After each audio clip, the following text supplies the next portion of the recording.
sebelum kemari ada yang mengajak untuk bergabung di harokahnya dia di HT di ke rumah gitu. Nah, bagaimana menyikapinya itu saja. Bagaimana menyikapi hal tersebut? Bismillahirrahmanirrahim. Dalam beragama harus ada manhaj. Harus ada manhaj, metodologi, manhaj yang kita ikuti. Yang manhaj ini dipegangi oleh para ulama-ulama kita dari masa ke masa hingga sampai Rasul SAW. Tidak boleh agama diambil comot sana comot sini. Itu harus ada, yang harus kita pahami. Dan kita punya manhaj di dalam akidah. Manhaj di dalam fikih. Dan metodologi itu tatanan yang hendaknya kita patuhi untuk bisa faham Al-Quran, hadis Nabi SAW, dan faham agama. Ini harus. Ad-dinu amanah. Agama itu amanah. Faltandur amman ta'khud dinak. Maka lihat dari mana kau ambil agamamu itu. Harus ada manhaj. Dan manhaj itu ada kesinambungan dari guru sampai Nabi SAW. Memahami Al-Quran bukan dengan akal-akalan, tapi harus ada metodologi. Ada manhaj, ada cara yang sudah dikukuhkan para ulama. Nah, di dalam urusan berfikih, kita punya manhaj. Kita ikut manhajnya Imam Syafi'i. Bukan mengikuti pendapat Imam Syafi'i, salah itu. Siapa mengatakan tidak ikut pendapat Imam Syafi'i? Ikut manhajnya Imam Syafi'i, cara beristimbat. Imam Syafi'i punya manhaj namanya usul fikih. Itu metodologi. Gimana memahami ayat Al-Quran? Orang tidak akan bisa paham Al-Quran dan hadis Nabi bisa mencetuskan hukum kecuali ada metodologinya. Ada aturan mainnya. Jadi dalam berfikih kita ikuti manhaj Imam Syafi'i. Makanya kita namanya Syafi'i. Atau madhab Malik, Maliki, Hambali. Ada metodologi. Dalam berakidah kita ikut manhajnya Imam Abul Hasan Asy'ari dan Imam Abu Mansur Maturidi. Ada metodologi dan manhaj. Makanya semua cara beragama yang gak ikut manhaj ini jangan diikuti. Karena apa? Ikut manhaj siapa? Sekarang ada orang yang mengatakan dirinya misalnya ikut manhaj salaf. Lalu menyebut namanya salafi. Tanyakan kepada orang tersebut, manhaj yang kau ikuti manhajnya siapa coba? Saya ingin tahu manhaj yang tertulis. Mereka tidak punya manhaj. Akhirnya kembali kepada manhaj kita Imam Syafi'i. Loh, kenapa tidak ikut Syafi'i saja? Mereka tidak punya manhaj. Manhajnya apa? Manhaj haroki, manhaj harokah. Harokah itu atas dasar apa? Coba. Berakidahmu atas dasar apa? Berakidah tidak cukup mengatakan aku beriman kepada Allah dalam sisi kajian ilmiah, tidak cukup. Akan tapi beriman kepada Allah itu bukan di situ saja ternyata untuk memahami sifat-sifat Allah dan seterusnya. Jangan hanya mengatakan beriman kepada Allah saja. Enggak, di situ ada pembahasan bagaimana orang mengenali sifat-sifat Allah. Sebab yang pengen tahu Allah tidak akan bukan dengan mengetahui zatnya Allah. Zatnya Allah di dunia tidak bisa kita lihat. Akan tapi kita mengenali Allah dengan sifat-sifatnya. Nah ini kadang-kadang seolah-olah dientengkan, diringankan. Yang penting kita mengenal Allah, kenal Allah Tuhan kita adalah Allah. Nah benar. Cuman tentang sifat-sifat Allah yang bertebaran di Al-Quran dan hadis Nabi. Gimana cara memahami kita tentang sifat Allah? Ini ada manhaj, metodologi. Hizbut Tahrir dan yang lainnya punya enggak manhaj? Kalau tidak punya manhaj, kenapa saya harus ikut yang tidak punya manhaj? Slogannya la ilallah, tidak ada Tuhan selain Allah. Benar slogan itu. Kalimat haqqin urida bihal batil. Banyak kalimat kebenaran, tapi maksudnya tidak jelas. Sehingga para ulama kita membahas tentang sifat-sifat Allah. Sifat 20 itu bukan semuanya sifat Allah itu hanya 20, tidak. Antara sifat yang mengundang kontroversial itu adalah sifat 20 itu.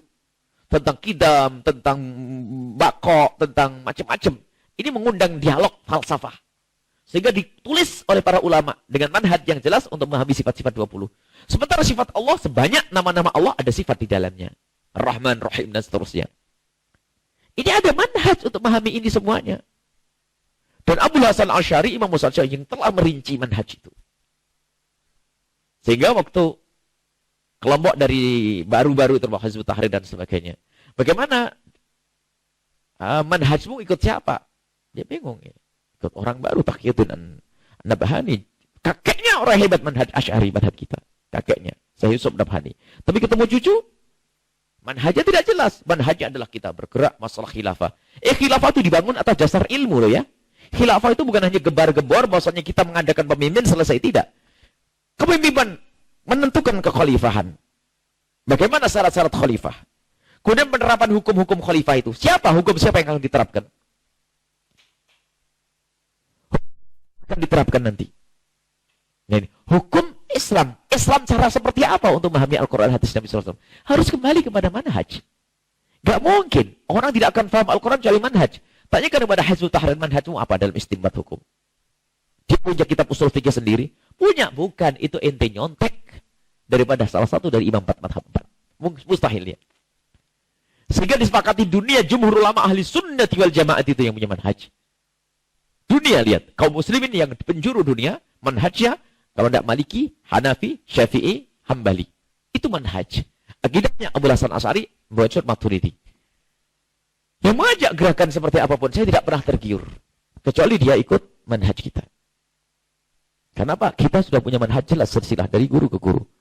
Perjuangan dan perjuangan dan perjuangan. Perjuangan kita semua juga ngajak berjuang. Kalau dia menonjol sisi giatnya dan sebagainya, tapi kalau tidak punya manhaj, kita ikut apa? Coba fatwa fikihnya diambil dari mana? Fatwa fikih itu bukan hanya sekedar orang menganggap ini benar sesuai dengan Al-Quran lalu difatwakan. Bukan mufti itu. Mufti itu harus jelas. Makanya kita tidak boleh ikut. Menyikapinya adalah, saya tidak menantang itu semuanya. Karena apa? Karena dia pakai label Islam. Kita tidak ingin dikatakan memerangi Islam. Kecuali yang jelas-jelas mengundang kekafiran. Seperti akidah-akidah yang mengkafirkan kaum muslimin. Seperti Syiah. Seperti yang mengkafirkan orang-orang yang muslimin. Seperti kaum-kaum Wahabi. Itu kan mengkafirkan. Kalau mengkafirkan harus jelas kita. Selagi tidak masuk pengkafiran, Hizbut Tahrir tidak mengkafirkan. Kita tidak menentang. Kita tidak menentang, tapi kita tidak akan bergabung kecuali karena kita sudah punya manhaj dan kita punya guru, silsilah dari guru, dari guru, dari guru, dari guru. Coba kalau di sanad kita, saya mengambil ilmu fikih dari guru. Syekh Muhammad Ba'udhon, dia punya guru. Saya punya guru, sampai pengarang kitab manhajnya Imam Nawawi, terus ke atas. Akidah pun kita belajar. Kalau di titik mereka punya guru, punya guru, punya guru, punya guru, punya guru, sambung.